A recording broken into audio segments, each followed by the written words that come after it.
ধয় দীর্ঘ মধ্যাহ্নয় দীর্ঘে ধ্বনি। সুর মানে হচ্ছে দেবতা আর অসুর মানে হচ্ছে রাক্ষস, অর্থাৎ দেবকুলের যে নদী তিনি হচ্ছে সুরধ্বনি। তাই সুরধ্বনির তীরে খোল করতাল সঙ্গে করে নিয়ে গৌরাঙ্গ মহাপ্রভু দুটি বাহু প্রসার করে আজকে ভক্তগণকে সঙ্গে নিয়ে সুরধ্বনি গঙ্গার তীরে আলো করে কি করছে বাবা? আহা খেলায়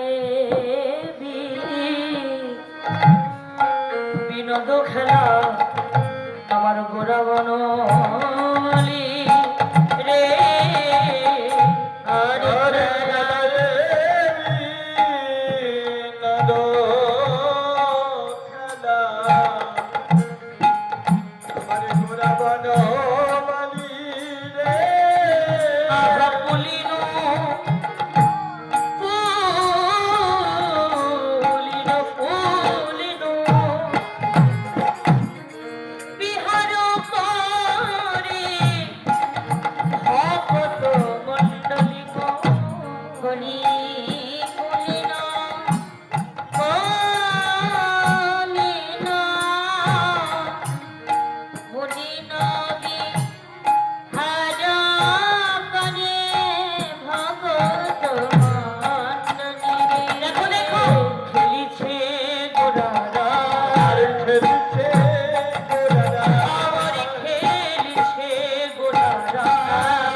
বিনোদ খেলা। বিনোদ শব্দের অর্থ কি বাবা? হ্যাঁ, বিনোদ শব্দের অর্থ কিন্তু দুটি। কি কি? এক হচ্ছে বিনোদ শব্দের অর্থ হচ্ছে সুন্দর খেলা, আর একটা বিনোদ শব্দের অর্থ হচ্ছে নূতন খেলা। তাহলে বাবা আজকে আমার গৌরাঙ্গ মহাপ্রভু নূতন খেলা করেছে। এ জগতে বাবা আমরা তো সবাই খেলা করেছি, কি করেন না? কি খেলা করেছেন? কি খেলা করেছেন বাবা? ক্রিকেট খেলা, ফুটবল খেলা, হাডুডু খেলা, মায়েরা লুডু খেলা করেছি তো। হ্যাঁ, আমরা কিন্তু এই জগতে এসে আমরা কিন্তু সবাই সব রকমের খেলা করেছি। কেন গো, আমার গৌর হরিও তো খেলা করেছেন, আমার গৌর হরিও খেলা করেছেন। গোয়ালার ছেলে গোষ্ঠে গোচারণে গিয়ে খেলা করে নাই? মহাপ্রভু বললেন শোনো, ওই নবদ্বীপের খেলা আর বৃন্দাবনের খেলা তোমরা গুলিয়ে ফেলো না। নবদ্বীপের খেলা আর বৃন্দাবনের খেলা গুলিয়ে ফেলো না, কারণ নবদ্বীপের খেলা বৃন্দাবনের খেলা ছিল কাঁধে চড়া চড়ি, কাঁধে চড়া চড়ি। বৃন্দাবনের খেলা ছিল কাঁধে চড়া চড়ি, কাঁধে চড়া চড়ি। বৃন্দাবনের খেলা কি ছিল বাবা? একবার শ্রীরাম গিয়ে কানাইয়ের কাঁধে উঠতেন আর কানাই গিয়ে শ্রীরামের কাঁধে উঠতেন। বৃন্দাবনের খেলা ছিল কাঁধে চড়া চড়ি, আর এই নবদ্বীপের খেলা হলো শুধু ধুলাই গড়াগড়ি। নবদ্বীপের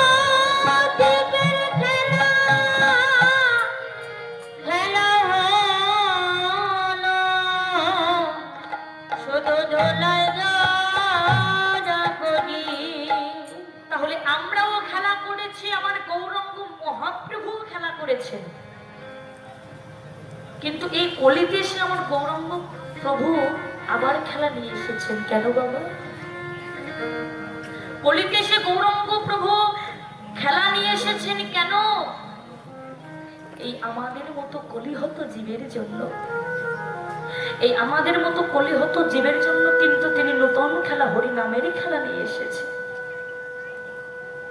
দেখুন বাবা, আমরা যে কোনো খেলা করতে গেলে, যে কোনো খেলা খেলতে গেলে মা, যে কোনো খেলার মধ্যে দেখবেন নিজস্ব কিছু নিয়মাবলী থাকে, থাকে না? ক্রিকেট খেলার একরকম নিয়ম, ফুটবল খেলার একরকম নিয়ম। বাবা, ক্রিকেট খেলার নিয়মে কি ফুটবল খেলা হবে না? ফুটবল খেলার নিয়মে লুডো খেলা হবে? মায়েরা হবে না তো? তাহলে আমার গৌর হরি এই কলিতে যে খেলাগুলি খেলেছে বাবা, এই খেলারও নিশ্চয়ই কিছু নিয়ম আছে। নিয়ম ছাড়া কি কোনো খেলা হবে বাবা? কোনো খেলা হবে না। তো গৌর হরি, তুমি এই কলিতে এসে যে খেলাগুলি খেলেছো, সেই খেলার নিয়মগুলি যদি আমাদেরকে একটু বলে দিতে, তাহলে আমরাও একটু খেলতে পারতাম। গৌরাঙ্গ মহাপ্রভু বলছে, শোনো, এই খেলা বলে দেব বলেই তো আমার এই কলিতে আসা। তাহলে বলো গৌর হরি। বললেন, শোনো শোনো, আমার এই প্রথম নিয়ম শোনো। আমার প্রথম নিয়ম কি জানো? মুখে হরি বলায়া দুটি বাহু তোলা, মুখে হরি বলায়া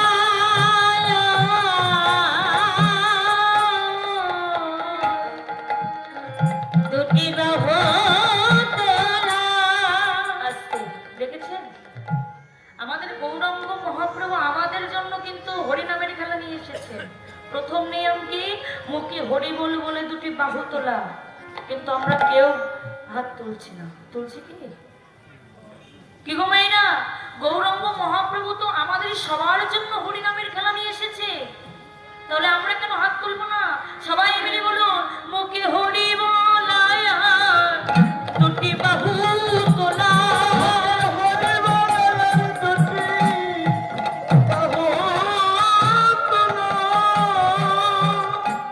কত সুন্দর খেলা গো! মুখে হরি বলে বলে দুটি বাহু তুলে না। গৌর হরি দ্বিতীয় নিয়ম দেখুন, গৌরাঙ্গ মহাপ্রভু বললেন, শোনো শোনো, দ্বিতীয় নিয়ম শোনো। আজি ধুলাই গড়া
বাহু তুলে নাও আর ধুলাই গড়াগড়ি দাও। ও গৌর হরি, আরো নিয়ম আছে নাকি? প্রভু বলছে, আছে তো, আর একটা নিয়ম আছে। কি নিয়ম? তুমি একা একা তো এই হরিনামের খেলা খেলবে না, তুমি এই যাদেরকে নিয়ে হরিনামের খেলা খেলবে। এই 3 নম্বর নিয়মটা তাদের জন্য। কি নিয়ম? আজ কণ্ঠ ধরো,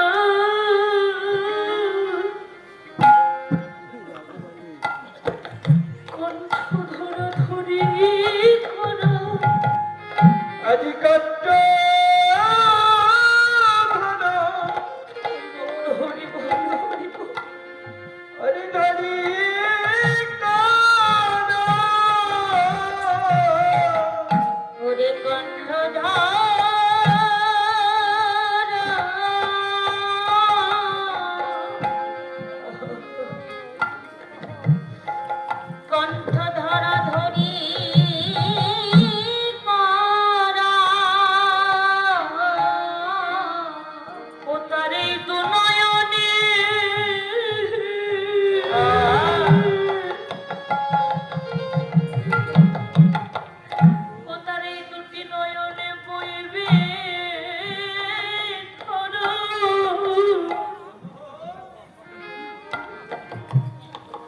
আজি কণ্ঠ ধরা ধরি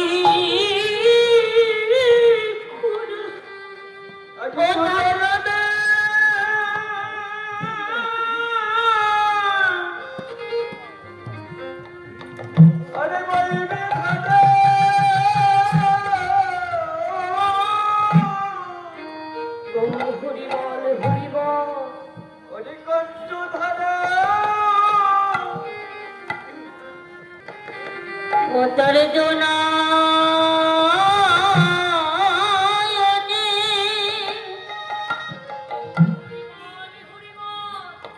তার জনা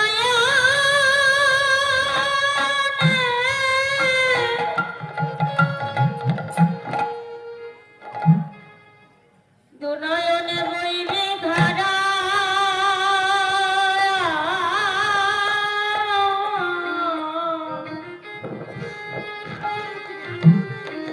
ওদের কণ্ঠ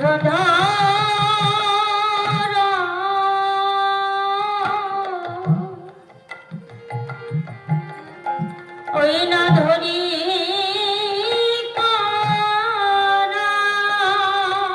শুধু তাও না আরে হবে যে সে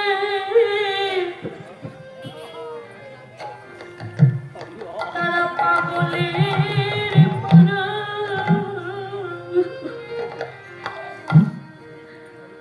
ওটারে দুনা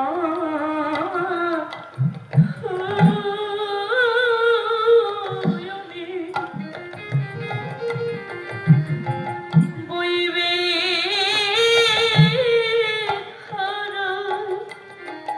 বসে হবে তারা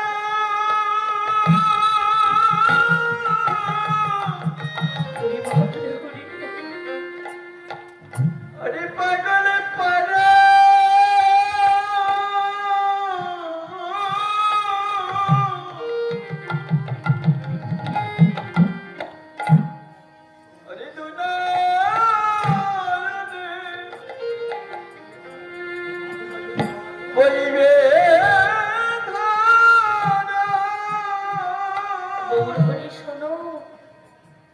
তুমি খেলার নিয়মগুলি তো বলে দিলে, আমরা হয়তো খেলতে পারবো গৌরহরি, কিন্তু তোমার খেলাটা যে ঠিক হচ্ছে কিনা, তোমার এই হরি নামের খেলা আমরা সঠিক নিয়ম মেনে খেলছি কিনা, এটা আমরা কি করে বুঝবো প্রভু? দোনয়নে বইবে ধারা আজি হবে যে সে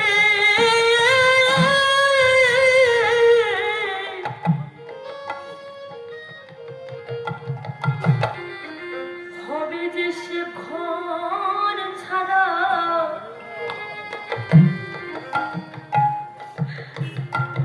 ওটারে দুলো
বইবে ধারা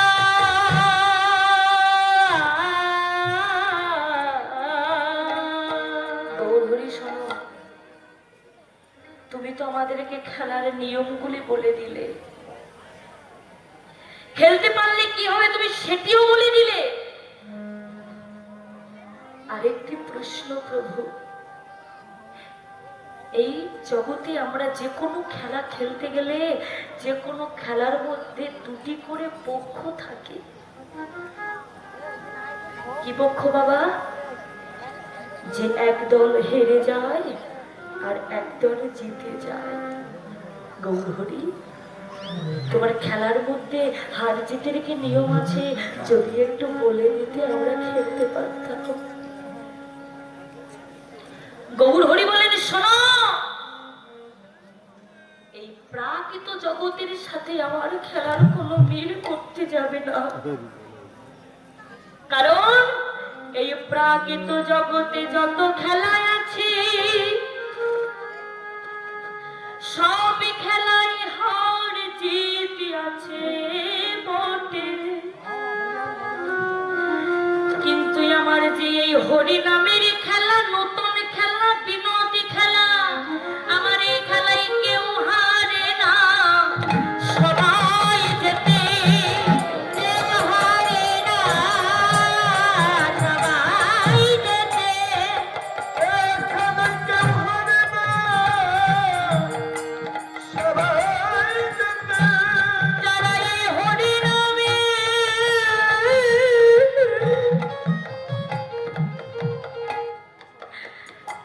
যারা এই হরি নামের খেলায় মাতে গো,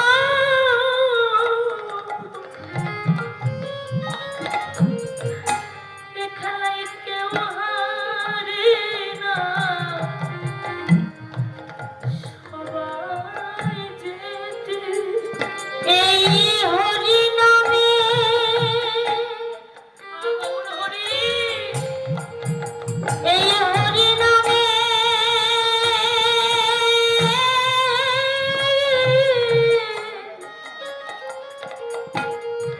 ওরে খেলায় মাতে গো,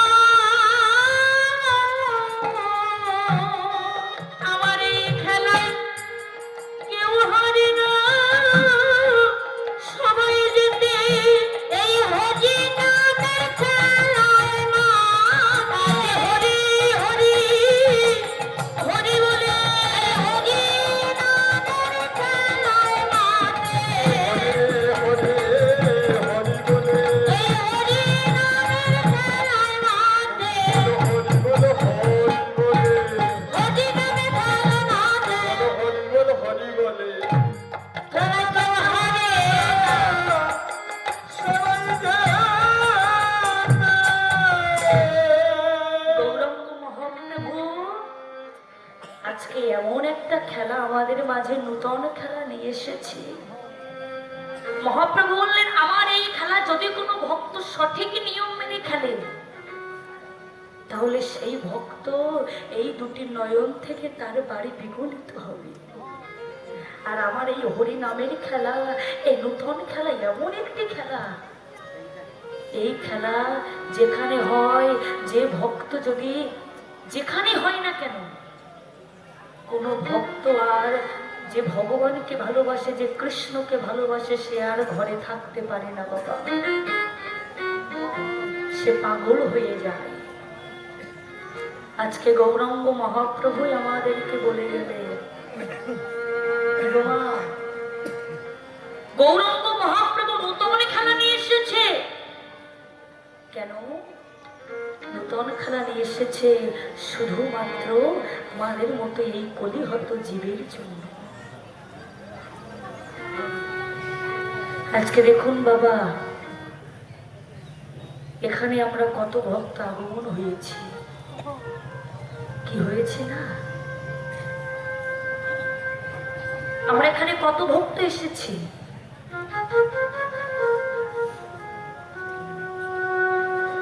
কিন্তু আমরা এখানে এসেছি এবছর আমরা সবাই আছি। কি গো বাবা, এবছর আমরা আছি, আমি আছি, এর পরবর্তী যে আবার বছর আসবে তখন যে আমি থাকবো, কোনো গ্যারান্টি আছে গো? জীবনের তো কোনো ভরসা নেই গো বাবা। আমি এখানে দাঁড়িয়ে দাঁড়িয়ে কীর্তন করছি,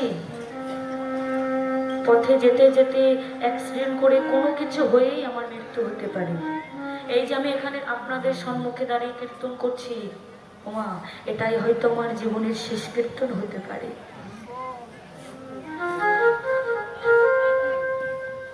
যে আপনাদের মতো সাধুগুরু বৈষ্ণবের চরণ ধরে পাওয়া আমার হবে কিনা তাও জানি না। আজ আছে কাল নাই। আজকে দেখুন গৌরাঙ্গ মহাপ্রভু বলে গেলেন, গৌরাঙ্গ মহাপ্রভু বললেন যে ভক্ত কাকে বলে? যার হৃদয়ে ভগবান ভক্তি আছে সেই তো প্রকৃত ভক্ত। গলায় তুলসীর মালা, কপালে তিলক, প্রসাদ ভুজি হলে আমার গৌরাঙ্গ মহাপ্রভু গৌর হরির যে পরম ভক্ত হওয়া যায় তা কিন্তু নয়, তা কিন্তু নয়। ভক্ত চিনতে হবে, ভক্ত জানতে হবে। এই যে আমাদের কপালে তিলক, গলায় তুলসীর মালা, প্রসাদ ভুজে মা গৌর হরির বড় ভক্ত না। ও বাবা, ভক্ত চিনতে গেলে তো সর্বপ্রথম এই ভক্তের নয়নের দিকে লক্ষ্য করতে হবে। দেখবেন যে প্রকৃত ভক্ত তার চোখের দিকে তাকালে একটা অন্যরকম ভক্তি চলে আসে। যে প্রকৃত ভক্ত সেই ভক্তের নয়নের দিকে লক্ষ্য করে দেখতে হবে। কেন? যার একবার কৃষ্ণ নামে নয়নে বাড়ি বিগলিত,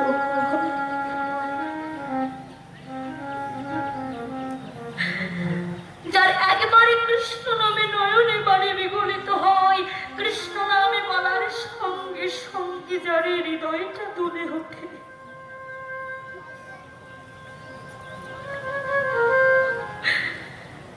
সেই তো হতে পেরেছে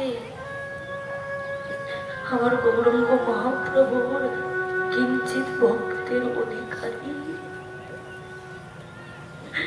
ও বাবা, মনে রাখবে,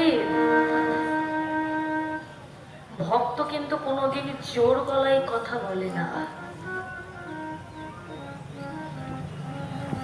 ভক্তের কোনোদিন রাগ, অভিমান, অহংকার থাকে না। যে প্রকৃত ভক্ত হয় সে কখনো মানুষের ভুলও ধরে না। কিন্তু বাবা, আজকে দেখো, আজকে গৌরাঙ্গ মহাপ্রভু এক ভক্তের কথা বলে গেলেন। গৌরাঙ্গ মহাপ্রভু ভক্তের কথা বলে গেলেন। মন দিয়ে শুনবেন যদি একজন ভক্তের চেতনা ফেরে। কারণ এখানে আমরা বসেছি কি করতে বাবা? কিছু নিয়ে যেতে। আজকে গৌরাঙ্গ মহাপ্রভু গ্রামের মধ্যে, যেমন এই যে গ্রামের মধ্যে বিশাল বড় একটা ধনী ব্যক্তি বৃন্দাবনে গেছে। ও মেয়েরা, বৃন্দাবনে, উত্তরপ্রদেশ বৃন্দাবন। দেখবেন মায়েরা, বৃন্দাবনে যেতে গেলে সবার ভাগ্যে কিন্তু হয় না। কি গো বাবা, হয়? উত্তরপ্রদেশ বৃন্দাবনে যেতে গেলে কিছু অর্থেরও প্রয়োজন হয়। সেই অর্থটা তো সবার মধ্যে থাকে না বাবা। গ্রামের মধ্যে বিশাল বড় একটা ধনী ব্যক্তি বৃন্দাবনে গেছে। বৃন্দাবনে গিয়ে বৃন্দাবনের যা কিছু আছে সবকিছু দর্শন করে এসে বাড়িতে ফিরে এসেছে।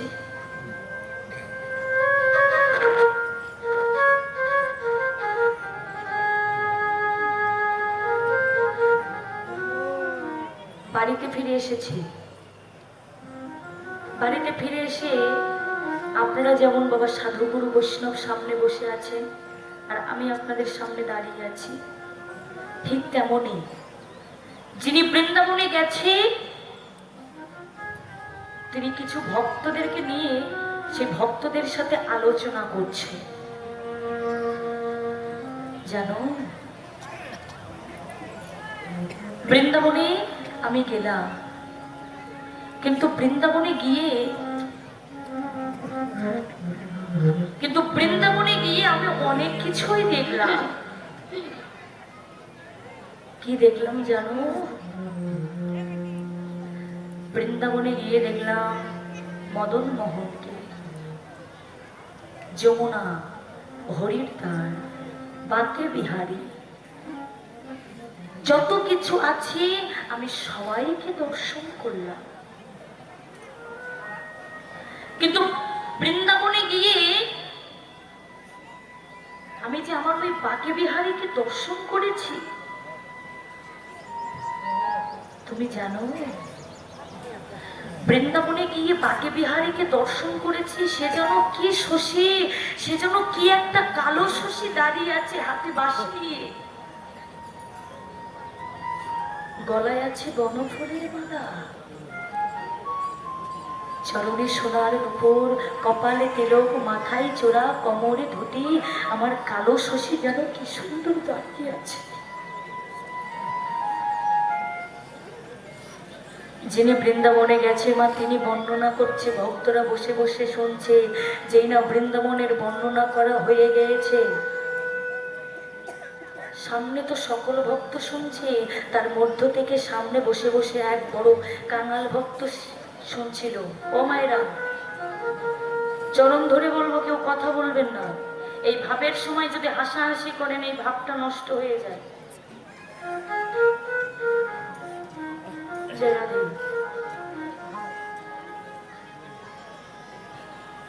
বৃন্দাবনে গিয়ে আজকে সকল ভক্তদেরকে সঙ্গে করে নিয়ে যখন আমার যিনি বৃন্দাবনে গেছে তিনি যখন আলোচনা করছে, সামনে বসে বসে শুনছিল কে?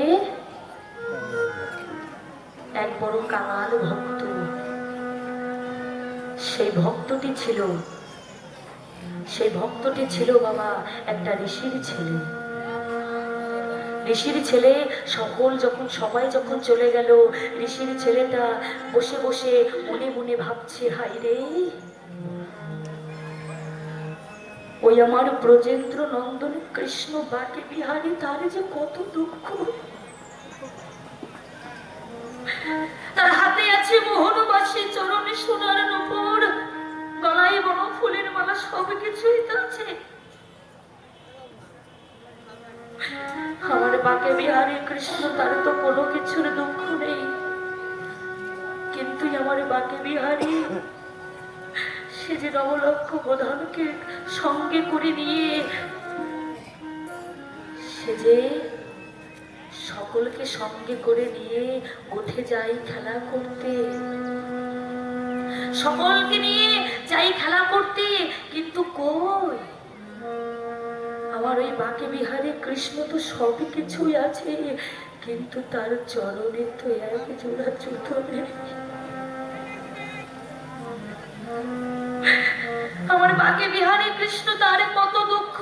সে মাঠে মাঠে গরু চড়ায় রাখালদের সাথে, না জানি তার চরণে কতই না আঘাত লাগে। বরং আমি এক কাজ করি, আমি তো ঋষির ছেলে, আমি তো জুতো তৈরি করতে পারি, আমি না হয় একটা জুতো তৈরি করে নিয়ে আমার বাঁকে বিহারীর চরণে আমি নিজে হাতে পরিয়ে দিয়ে আসবো। দেখুন ভক্ত কাকে বলে। ভাবতে ভাবতে চিন্তা করতে করতে বলছে, আমি তো জুতো তৈরি করতে পারি, ঋষির ছেলে ঠিক কথা, কিন্তু জুতো তৈরি করতে গেলে, বানাতে গেলে যে কিছু অর্থের প্রয়োজন হবে। আমি টাকা পয়সা কোথায় পাবো যে আমার ওই বাঁকে বিহারী কৃষ্ণের জন্য আমি একজন জুতো নিয়ে যাব?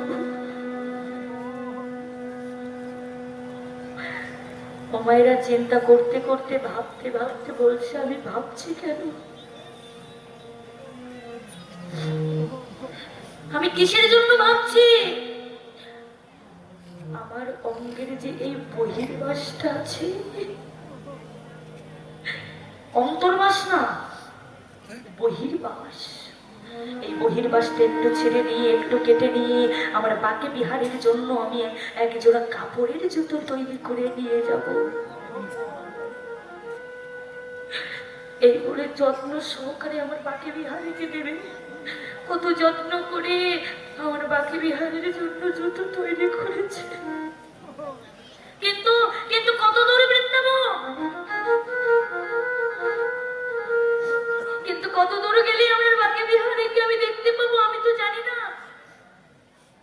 যা হবে হোক, আমি যখন জুতো তৈরি করেছি, আমি যখন জুতো বানিয়েছি, আমার বাকি বিহারের চরণে আমি পরিয়ে দিয়ে আমি চলে আসবো।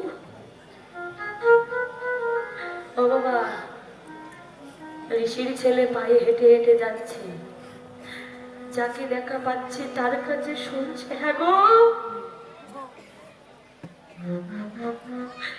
তো তোমরা কি বলতে পারবে আর কত দূরে গেলে আমার বাকি বিহারীকে আমি দেখতে পাবো? হ্যাঁ গো, তোমরা কি বলতে পারবে আর কত দূরে গেলে আমি আমার বাকি বিহারীকে দেখতে পাবো? বাবা, যার কাছে যাকে সামনে পাচ্ছে তার কাছে শুনছে, সে পথ দেখিয়ে দিচ্ছে। আর ওই ঋষির ছেলে আমার বাকি বিহারের দুটো জুতো বুকের মধ্যে ধরে আছে, বুকের মধ্যে ধরে আছে, ফেলছে না। কেন জানেন বাবা? ভগবানের দেয়া জিনিস যদি মাটিতে পড়ে যায়, উচ্ছিষ্ট হয়ে যায়, সেটা তো আর ভগবান সেবাই লাগে না। ঋষির ছেলে পায়ে হেঁটে হেঁটে যাচ্ছে, ঋষির ছেলে পায়ে কত কাটা, কত কি ফুটছে, পা দিয়ে ঝরঝর করে রক্ত ঝরছে, তথাপি আমার কৃষ্ণের জুতো। সবার কাছে শুনতে শুনতে বাবা বাঁকে বিহারীর মন্দিরে পৌঁছে গেছে। জয়রাধে, বাঁকে বিহারীর মন্দিরে পৌঁছে গিয়ে ও বাবা পূজারি আছে না, পূজারি বাঁকে বিহারীকে শয়নে দিয়ে সিঁড়ি দিয়ে নামছে, আর ঋষির ছেলে সিঁড়ি দিয়ে উঠছে। পূজারীকে দেখে বলল, বাবু, ও বাবু, আমি অনেক দূর থেকে এসেছি গো আমার বাঁকে বিহারের জন্য। তার তো সবকিছু আছে, কিন্তু তার তো চরণে জুতো নেই। এই জন্য দেখো, আমি তো ঋষির ছেলে, আমার বাঁকে বিহারের জন্য আমি নিয়ে এসেছি। পূজারি বলছে, এই কোথা থেকে কি এসেছে? রাত্রিবেলা আমার বাঁকে বিহারী ঘুমাচ্ছে, এখন আমার বাঁকে বিহারীর কাছে যাবে? এখন বাঁকে বিহারীর কাছে যাওয়া যাবে না, ফিরে চলে যা। একবার, হ্যাঁ একবার যেতে দাও না।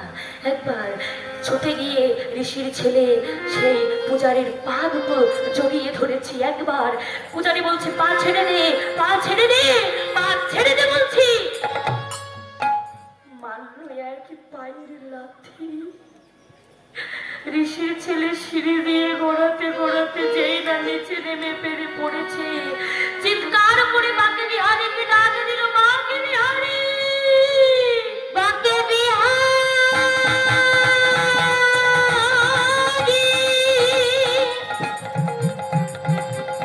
ওগো বাঁকে বিহারী,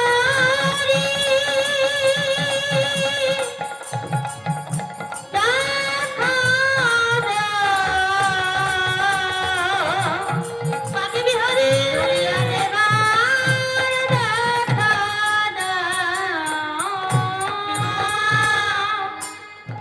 ভক্তাধীন ভগবান। বাঁকে বিহারী চমকে উঠেছে, কে কে কে আমাকে এত আকুল আর্তনা করে ডাকছে?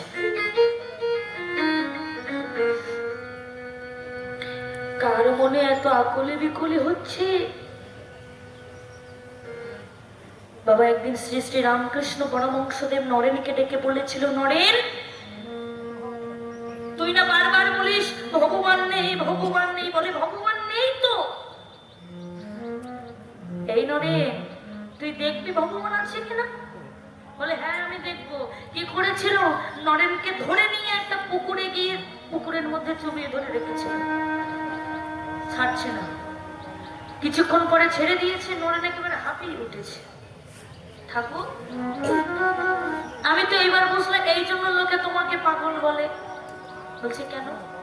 তুমি আমাকে এইভাবে জলের মধ্যে চুবিয়ে ধরে রেখেছিলে, আর একটু হলে তো আমি মরে যেতাম। ঠাকুর বলছে, ওরে নরেন রে, আমি কি তোকে মরতে দিতাম? ঠাকুর এইভাবে চুপে ধরে রেখেছিলে কেন? বলছে ওই যে তুই বলিস ভগবান নেই, বলছি এর সাথে ভগবানের কি সম্পর্ক? বলছে শোন, তাহলে তুই সত্যি করে বলতো, আমি যখন তোকে জলের মধ্যে চুবিয়ে ধরে রেখেছিলাম তোর কি হচ্ছিল? বলে ঠাকুর আমার মনে হচ্ছিল, আমার মনে হয় প্রাণটা এক্ষুনি বেরিয়ে যাবে, প্রাণটা এক্ষুনি চলে যাবে, আমার মনের মধ্যে আকুলি বিকুলি হচ্ছিল।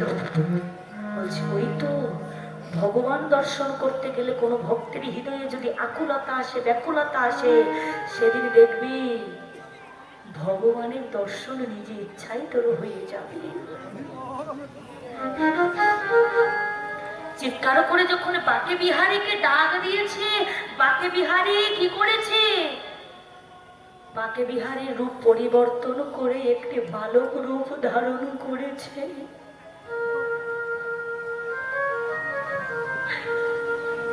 বালক রূপ ধারণ করে ঋষির ছেলের সামনে গিয়ে বলছে, এই কে রে তুই? তুই এখানে এতটুকু একটা ছেলে এখানে বসে আছিস আর তোর বুকে অতটুকু কি ধরে আছিস?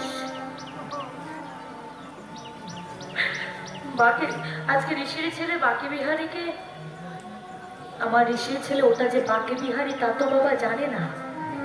বলছে জানো বন্ধু, এই দুটো জুতো আমার বাকে বিহারীর জন্য আমি নিয়ে এসেছি। ও আচ্ছা, আর তুমি কি? তুমি এখানে এতটুকু ছেলে আছো, তোমার কি বাবা মা নেই? বলছে আমার কথা না হয় পরে বলবো, আগে তোর কথা বল, আগে তোর কথা বল। আর তুই যে এখানে তোর বাকে বিহারীর জন্য জুতো তৈরি করে নিয়ে এসেছিস, কিন্তু তোকে তো তোর কেউ কোনোদিন তোর বাকে বিহারীর কাছে যেতে দেবে না। এত দূর থেকে পায়ে হেঁটে তুই নিয়ে এসেছিস, এক কাজ কর, সেই দুটো যখন এত কষ্ট করে নিয়ে এসেছিস, দে দে তুই আমার চরণে পরিয়ে দে।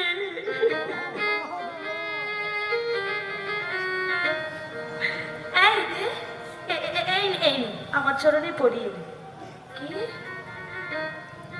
তোমার চরণে পরিয়ে দিব? আমি তো এনেছি আমার বাকে বিহারীর জন্য, কিন্তু তুমি তো আমার বাকে বিহারী না, বাকে বিহারী না, তাহলে আমি তোমার চরণে পড়াবো কেন? এই শোন, আমি যদি তোর সেই বাকে বিহারী হই। কি বললে? তুমি পাগল নাকি? বাকে বিহারী, তুমি কি জানো আমার বাকে বিহারী কে? বাকে বিহারীর হাতে আছে মোহন বাসি,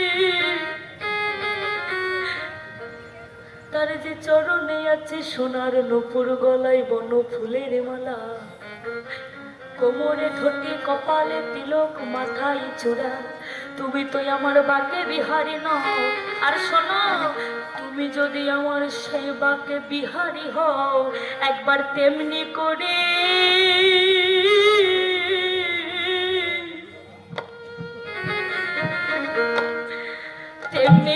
তুমি দাঁড়া।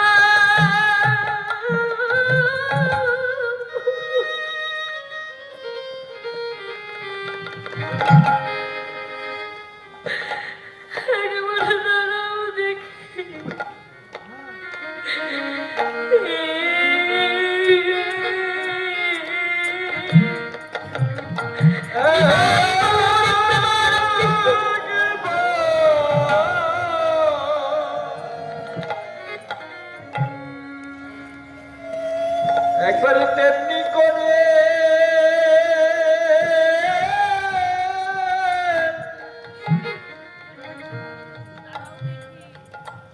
ও তুমি দাঁড়াও,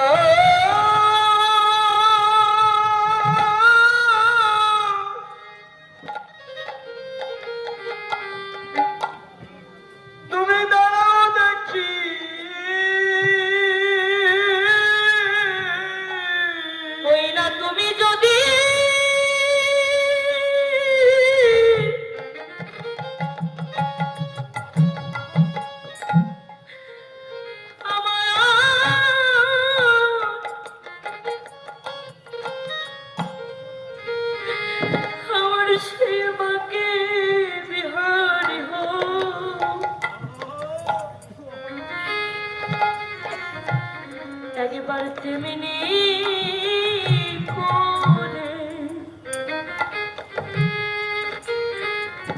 তুমি দাঁড়াও দেখি বলি তুমি যাবে তাই দূর হরি বল হরি বল।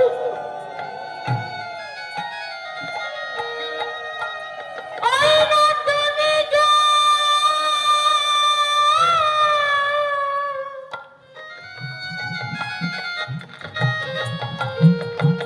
ওরে তুমি যদি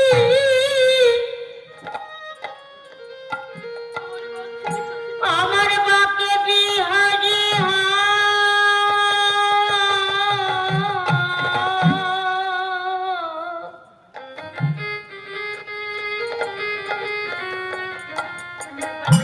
বলিতে মিনে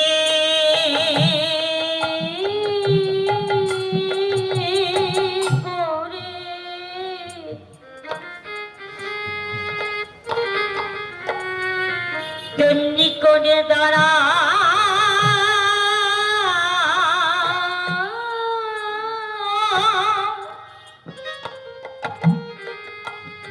ওরে দাঁড়াও দেখি আর কি আমার ভগবান থাকিতে পারি আজকে যেই না ঋষির ছেলে নয়ন জলে ময়ানে ভাসিয়ে কাঁদছে আজকে আমার সেই বাকে বিহারে বালক রূপ পরিবর্তন করে আজকে ঋষির ছেলের সামনে যেই না বাকে বিহারের রূপ ধারণ করে দাঁড়িয়েছে আজকে ঋষির ছেলে দুটি নয়ন জলে ময়ানে ভাসিয়ে কাঁদছে আরে ছুটে গিয়ে প্রভুর চরণ জড়িয়ে ধরে সেই যে দুটো জোড়া এক জোড়া জুতোই আমার বাকে বিহারের জন্য তৈরি করেছিল আমার বাকে বিহারের চরণ দুটি জড়িয়ে ধরে দুটো জুতো পরিয়ে দিয়েছে আর আমার ঋষির ছেলে বাকে বিহারীকে বলল হে বাকে বিহারী তোমার চরণে আমার এই মিনতি তুমি যখন আমার দেখা দিয়েছো কারণ বাবা আমার ভগবান তো সবাইকে দর্শন দেয় না তুমি যখন আমায় দর্শন দিয়েছো ও বাবাকে বিহারে তোমার ওই চরণ ছাড়া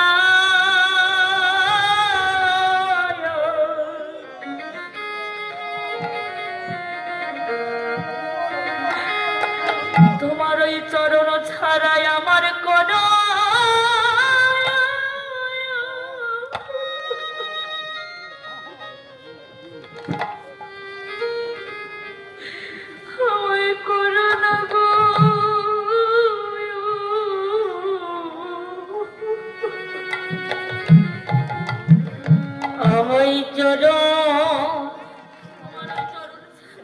চরণ ছাড়া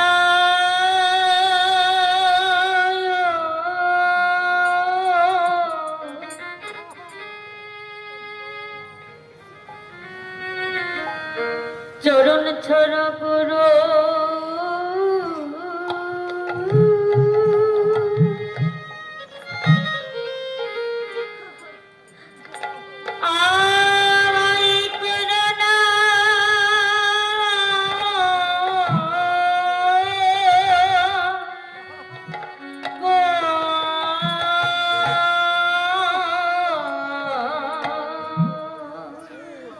তোমার ওই শিরা তুলু চরণে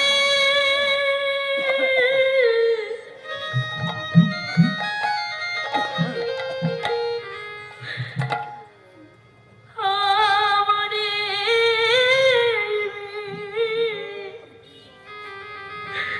এই মিনতি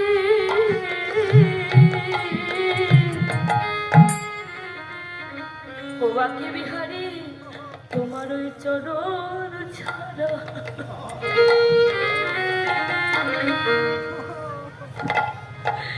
আমায় করো না গো। তোমার ওই চরণে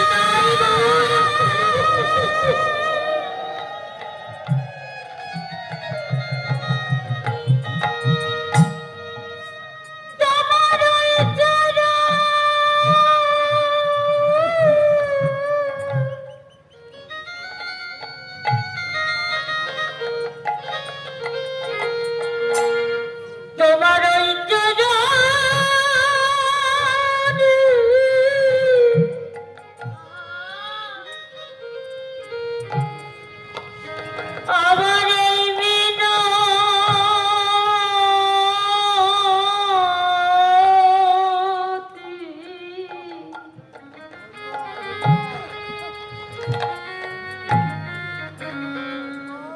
তোমার চরণ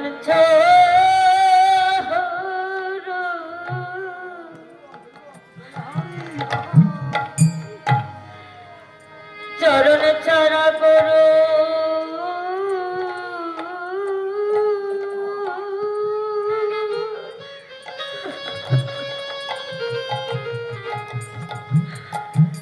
ওরে আমায় করো না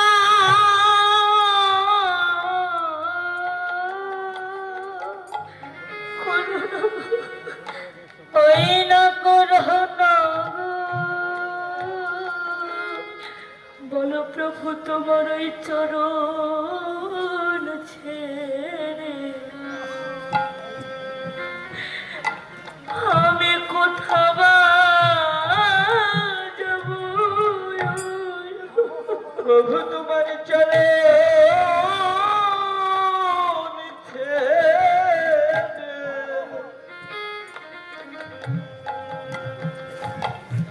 আমি কোথা বা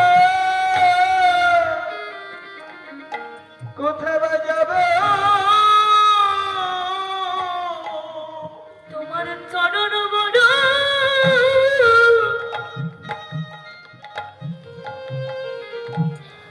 আমি যে ভালোবাসি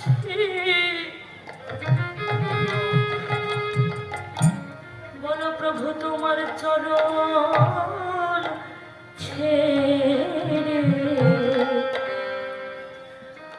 আমি কোথা বা যাব তোমার ওই চরণ বারে ওই না চরণ বারে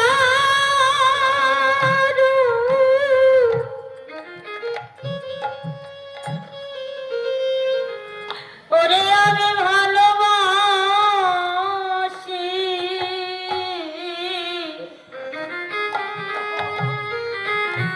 বলো বলো তোমার জন্য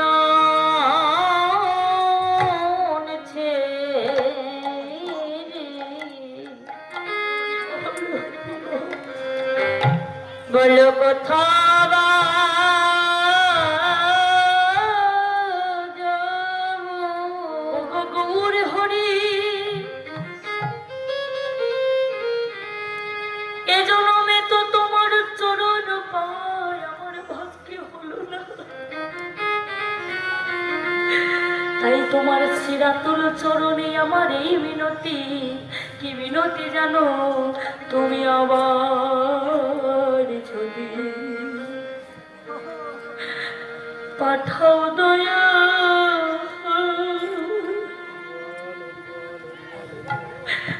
ও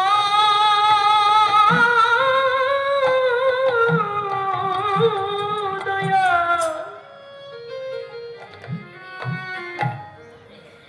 আমার এই ভব সংসারে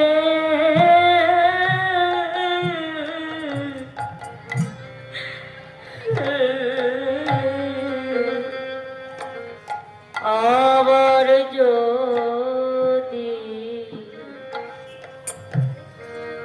ওরে পাঠাও দয়া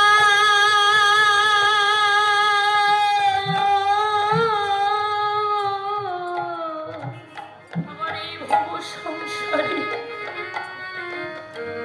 ওরে ভাব সংসারে একজন কৃষ্ণ ভক্ত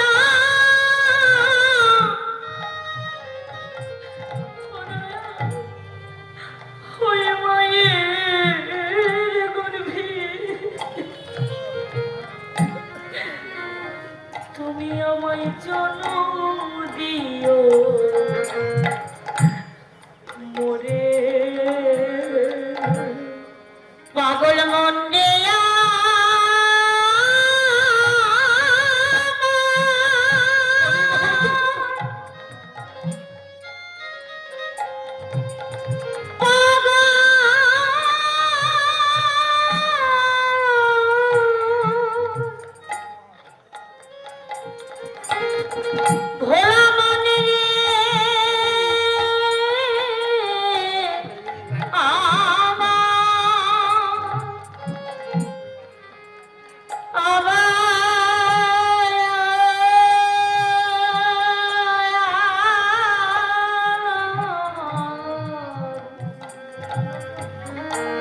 বুঝ মনে গেয়া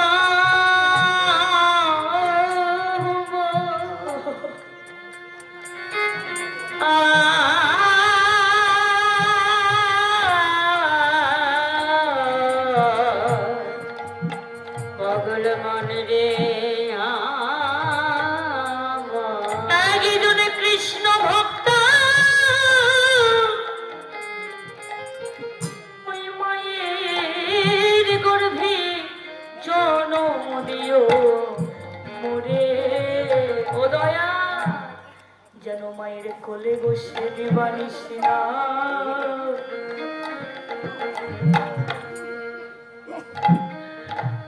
আমি শুনিতে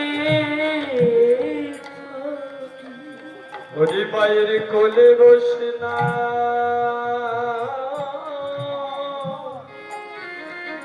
শুনিতে পারি আমি শুনিতে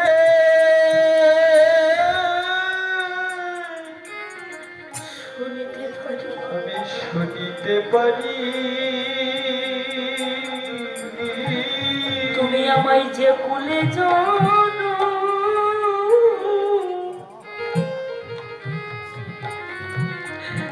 আমার দাও না কেন যেন মায়ের কোলে বসে গাম শুনিতে পারি আমি পথে পথে কেঁদে বেড়াবো আমি পথে পথে কেঁদে বেড়াবো আমি পথে পথে আমি কেঁদে বেড়াবো আমি পথে পথে আরে কেঁদে বেড়াবো। ওই না হানে তাই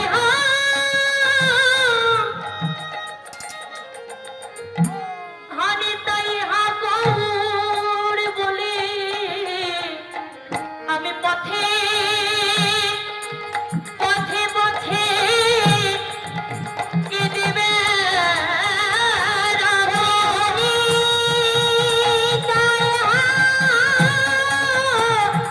ওরে বলে কাছে কাছে কেঁদে বেড়াবো হানি তাই মুরাই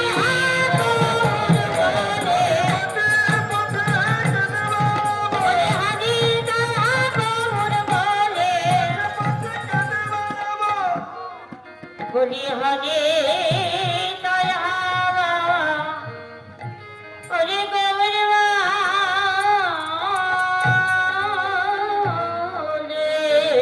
যে রাধে তাই আজকে গৌর হরি বললে যে আজকে আমরা এমন একটা জনম পেয়েছি হরি বলার মতো বদন পেয়েছি কৃষ্ণ বলার মতো বদন পেয়েছে তাহলে দেরি করছো কেন এখনো শুরু করো মনে করো না কৃষ্ণ ভজন করব বলে মহাজন বলেছেন সংসার সব ত্যাগ করে দাও